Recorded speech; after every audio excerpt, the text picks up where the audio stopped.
Hello, friends. I have to speak quietly because I managed to sneak into Quebec. As you know, I'm banned here, and so...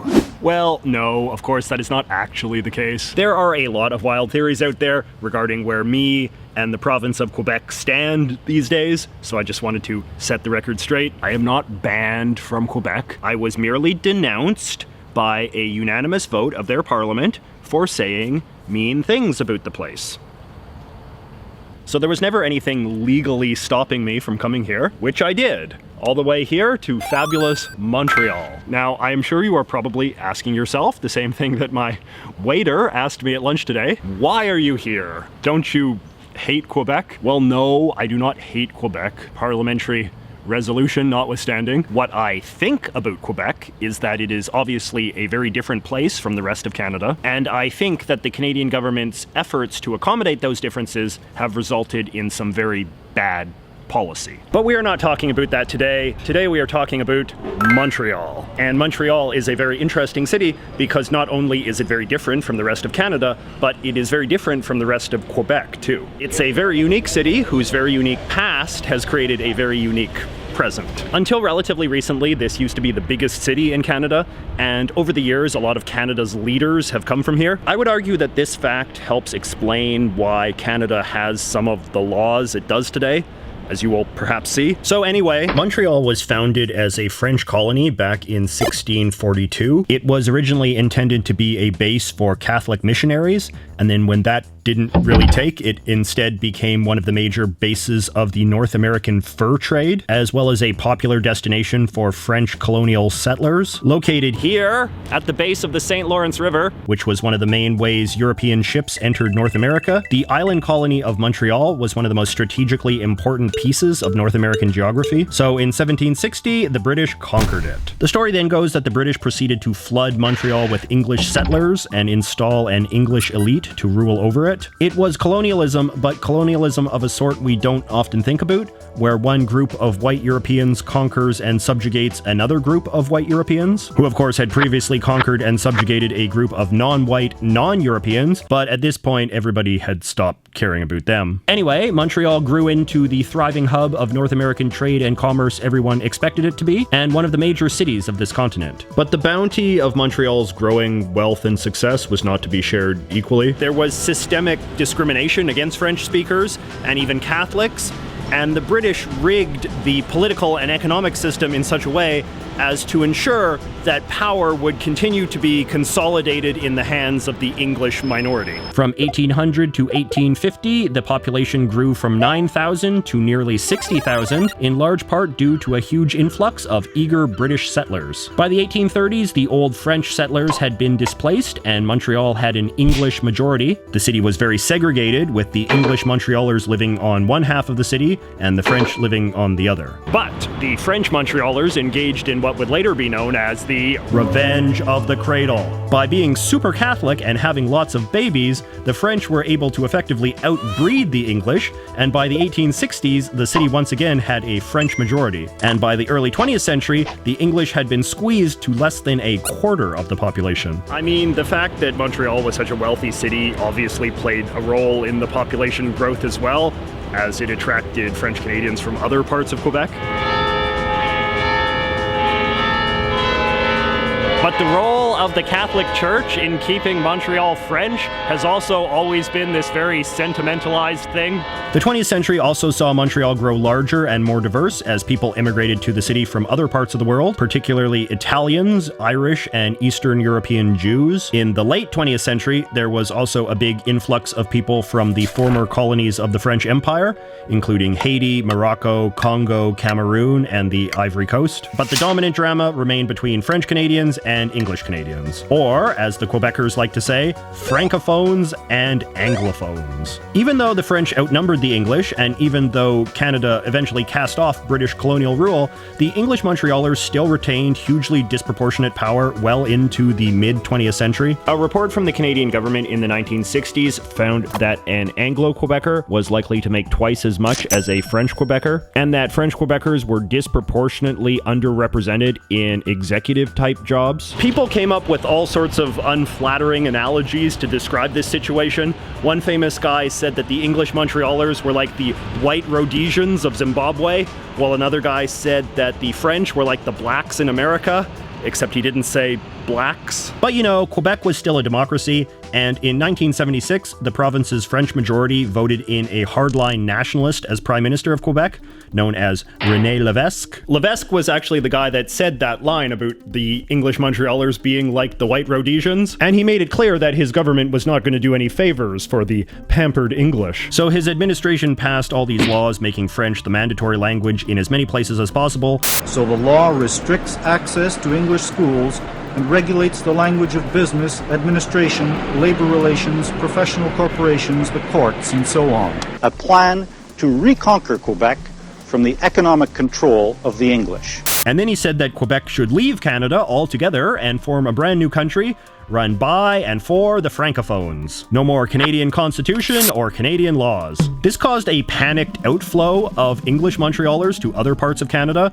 and helped make Montreal even more French. By some estimates, the English population of Montreal is now less than 15%. So let's talk more about what Montreal is like today. Modern-day Montreal remains the biggest city in Quebec and the second biggest city in all of Canada. Toronto edged it out in the 1970s. It also remains the part of Canada most defined by French-English drama, but is also the part of Canada that is the most functionally bicultural and bilingual. In Montreal, you can go into any random store or shop or restaurant and speak either French or English and be able to take it completely for granted that whoever you're talking to will be able to respond in the same language. The rate of French-English fluency here is over 50%, the highest in Canada, just because it's so necessary to survive here. But because of the politics and the history, this has also led to the rise of some unique Montreal problems. For example, if you work at a store, how should you greet a customer who walks in without saying anything? Statistically speaking, he'll probably want to speak French, but it is still very possible he could be an English Montrealer who resents having to speak French all the time. Now, some Montrealers will have you believe that they can tell an English speaker from a French speaker just by looking at them, but most people working in the service industry here seem to find it a lot easier to just bark out a single word at every person they encounter. Bonjour, hi, a combination of bonjour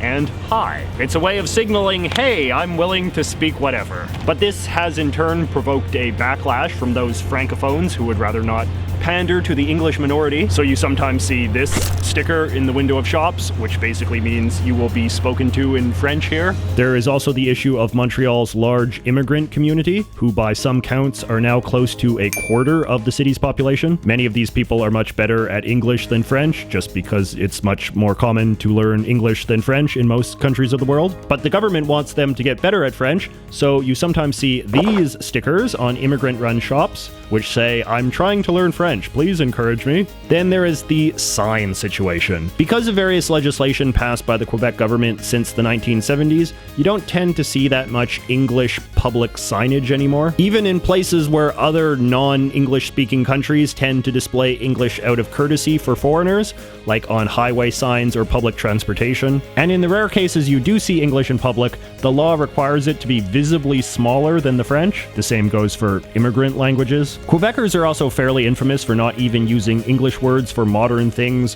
where in other places it might be considered cool to do so, like bubble tea or pop-up shop or laser tag or McChicken. Company names are kind of a gray area. Some chain stores just use their English name, while others use a unique French name. Others just tack on a French word to their English name to sort of French things up a bit. This whole question of how French something has to be legally satisfactory is still very much something Quebec's politicians continue to debate. Now, Montreal is obviously a city defined by a lot more than just language, politics, and protocols. And what better way to embrace that full richness of Montreal culture than with some souvenirs? So I have been in Montreal for a fair bit longer than I anticipated, and as a result, I have bought quite a lot of souvenirs. So we shall go through them and learn of them. The first one is, of course, this poutine air freshener, which is basically what it sounds like, a air freshener in the shape of a package of poutine. The Montrealers have quite a proud food culture, a lot of which is based around foods that are not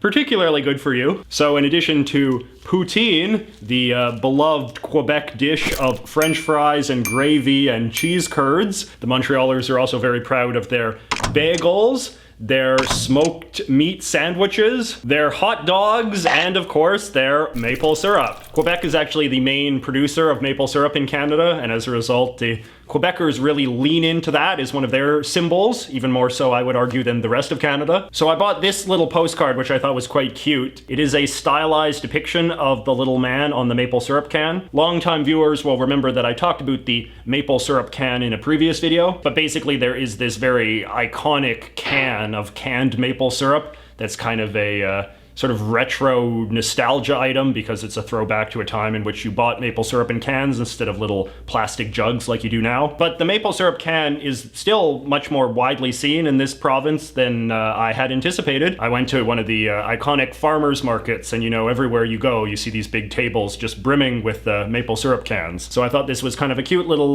bit of memorabilia commemorating the Quebecer love of the syrup can. Now the flag lovers in my audience, as if there's any other kind, will get a kick out of this. This is a sticker of the flag of Montreal, but it is not a sticker of the current flag of Montreal. So traditionally, the flag of Montreal was sort of a representation of what were at the time the sort of dominant ethnic groups of the city. So we see a fleur-de-lis representing the French, crowded out by three symbols of British domination: the English rose, the shamrock, and the Scottish thistle. Now, obviously, people began to have a problem with this flag, but perhaps not in the way you might be anticipating. A couple of years ago, folks were like, hey, where's the representation for the indigenous peoples of Montreal? So they revised the flag and stuck a golden fir tree right in the middle of the English cross here to commemorate the indigenous peoples of this territory. And now that is the flag that you see flying everywhere in public in Montreal, the one with the golden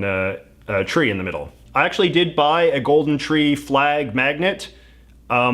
I don't know where it went. I wanted to show these two souvenirs side by side. So now I just look like a horribly reactionary person that's buying a sticker of the old racist flag. This little thing here is quite funny. This is a souvenir made by the same people that made the poutine air freshener. So they clearly specialize in novelty gifts. What this is a salt and pepper shaker in the shape of two traffic cones. The Montrealers have these very distinct looking traffic cones.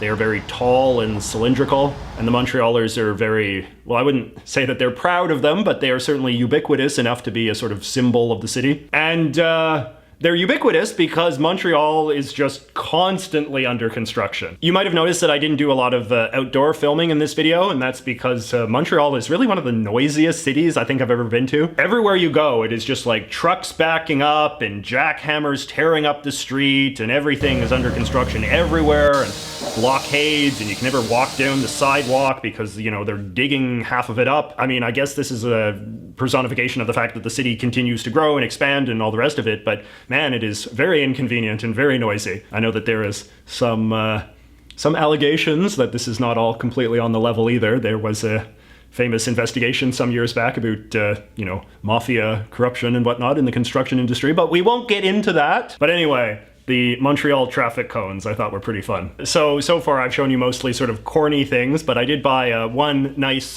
traditional thing as well. This is a French-Canadian arrow sash.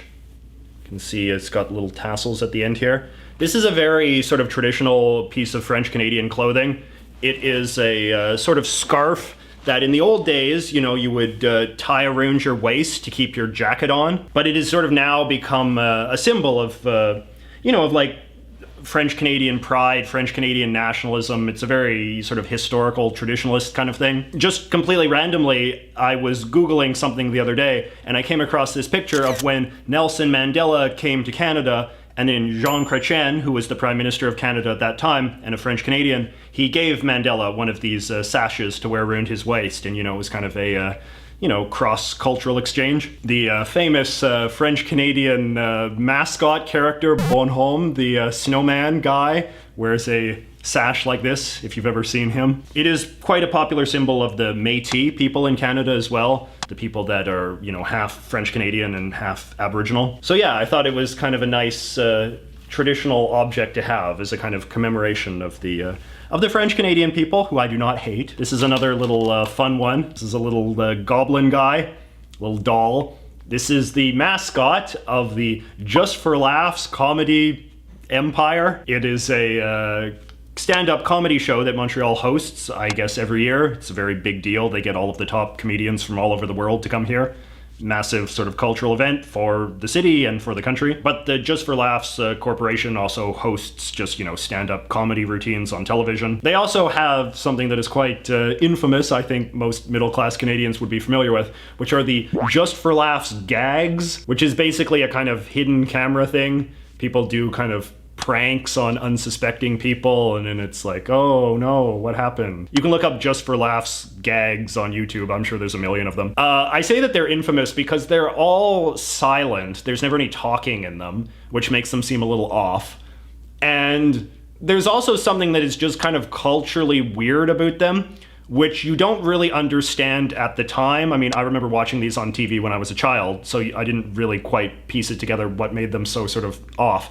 But now you understand that it's because it's in Quebec, and so there's little sort of cultural indicators that you perhaps don't really recognize, but now you can appreciate, oh, it's just a very different part of the country, and so that's why maybe the people are behaving slightly differently, or the settings, or the clothing, or whatever. The Just for Laughs Goblin is just kind of a little cartoon character. They sometimes have little animations of him on the stand-up show, or in between the Just for Laughs gags. According to this tag here, his name is Victor. I didn't know that. A fun thing about this one is that he has a little badge on him. I don't know if you can see that. He's got a little badge here.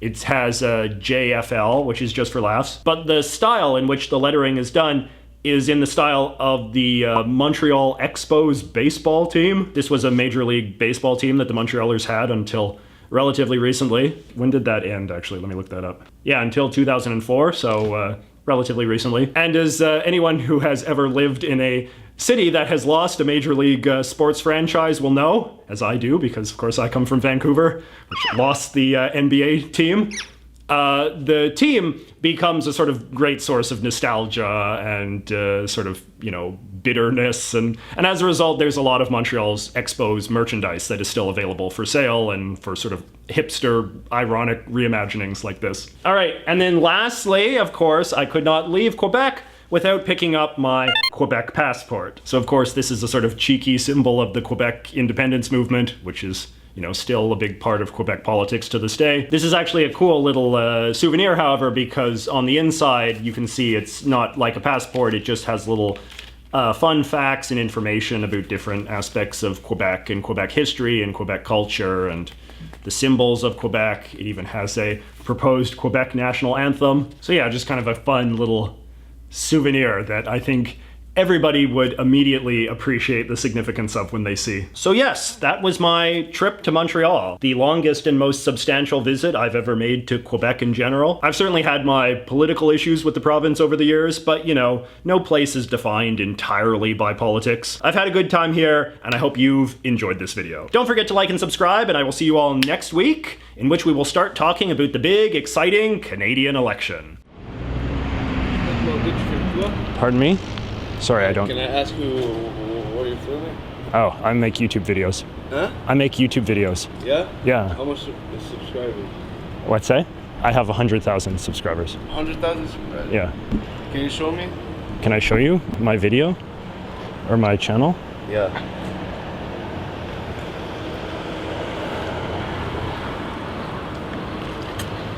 100,000 you say? Yeah. See, this is me. JJ, see 100,000. Okay, where are you from? I'm from Vancouver. Vancouver? Yeah. Okay. Nice to meet you, sir.